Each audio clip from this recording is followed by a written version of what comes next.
मध्य प्रदेश के नगरीय विकास एवं आवास मंत्री का एक बयान सामने आया है, जिसमें उन्होंने कहा कि प्रदेश के सभी नगरीय निकाय में पेयजल की समीक्षा की है और साथ ही निर्देश दिए हैं कि कहीं भी पेयजल का संकट नहीं होना चाहिए। जिन स्थानों पर सोर्स की क्षमता कम है उन स्थानों को अमृत मिशन में शामिल कर रहे हैं। मंत्री श्री सिंह ने कहा कि कुछ स्थानों में काम में देरी के चलते कुछ ठेकेदारों को निलंबित ब्लैक लिस्टेड किया, कुछ स्थानों पर फिर टेंडर करने के निर्देश दिए हैं। जबलपुर संभाग में 4 निकाय, इंदौर संभाग में 2 निकाय, उज्जैन संभाग में 2 निकाय, भोपाल संभाग में 5 निकाय, ग्वालियर संभाग में 1 निकाय में 2 दिन छोड़कर सप्लाई हो रही है। उन्हें निर्देश दिए हैं जहां भी परिवहन करने की जरूरत है वहां बजट की व्यवस्था कर दी है। साथ ही निकाय को भी अधिकार दिए हैं बजट के उपयोग करने के लिए। इसके अलावा 8 मई को लाडली लक्ष्मी योजना नगरीय निकाय में मनाने की भी समीक्षा की गई, जिसको लेकर 8 मई को नगरीय निकाय में भी लाडली लक्ष्मी योजना का कार्यक्रम होगा, जिसमें लाडली लक्ष्मी बेटियों के माता पिता का भी सम्मान होगा। आज सरकार के द्वारा आयोग के द्वारा पिछड़ा वर्ग कल्याण आयोग की रिपोर्ट पेश की गई। सरकार की तरफ से पूरी मजबूती के साथ आंकड़े रखे हैं। सुप्रीम कोर्ट क्या निर्णय करता है? सरकार 27% आरक्षण मिले इसके लिए अपना पक्ष मजबूती से रखा। पिछड़ा वर्ग कल्याण आयोग को संवैधानिक दर्जा दिया गया है। देखिए, आज प्रदेश के सभी नगरीय निकायों में पेयजल की समीक्षा हमने की है और ये निर्देश दिए हैं कि कहीं पर भी पेयजल का संकट नहीं होना चाहिए। जिन स्थानों पर सोर्स की क्षमता कम है वो सभी स्थान हम लोग अमृत मिशन में जो फेज़ 2 है हमारा,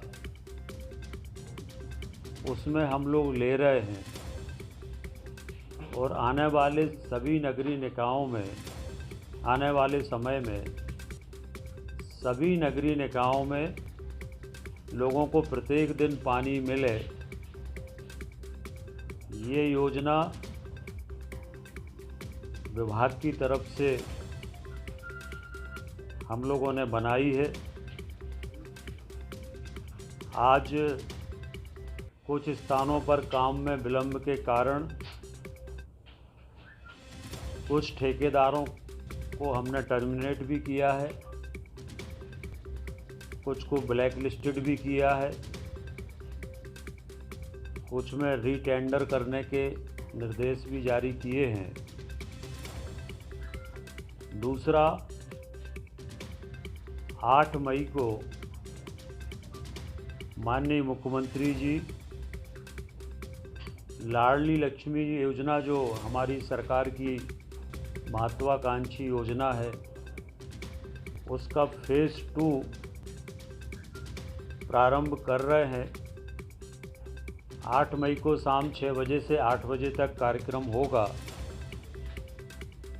और ये कार्यक्रम सभी नगरीय निकायों में होगा। जो नगर निगम है उनमें अलग अलग सेक्टरों में होगा, जो छोटे निकाय हैं उनमें एक स्थान पर होगा, जो बड़े निकाय हैं उन पे और 2, 4, 6 जितने भी स्थान की आवश्यकता होगी उतने स्थानों पर ये कार्यक्रम होगा। जबलपुर संभाग में ऐसे 4 निकाय हैं जहां पर 2 दिन छोड़ के सप्लाई हो रही है। इंदौर संभाग में 2 निकाय हैं जहां पर 2 दिन छोड़कर सप्लाई हो रही है। इसके अलावा हमारे उज्जैन संभाग में 2 स्थान ऐसे हैं जहां पर 2 दिन छोड़कर सप्लाई हो रही है। भोपाल संभाग में 5 स्थान हैं जहां पर 2 दिन के अंतर से सप्लाई हो रही है और ग्वालियर संभाग में 1 स्थान है। बाकी सभी स्थानों पर या तो प्रतिदिन हो रही है या कुछ स्थानों पर एक दिन छोड़कर सप्लाई हो रही है। और ये साफ निर्देश हमने दिए हैं कि जहाँ पर भी जितना भी परिवहन करने की आवश्यकता है उसके बजट का अनुमोदन हम लोगों ने कर दिया है कि आपको ये अधिकार है सभी निकाय को कि आपके पास जो बजट है उसमें से आप पेयजल के लिए जितना आवश्यक है उतना बजट आप उसमें से खर्च कर सकते हैं।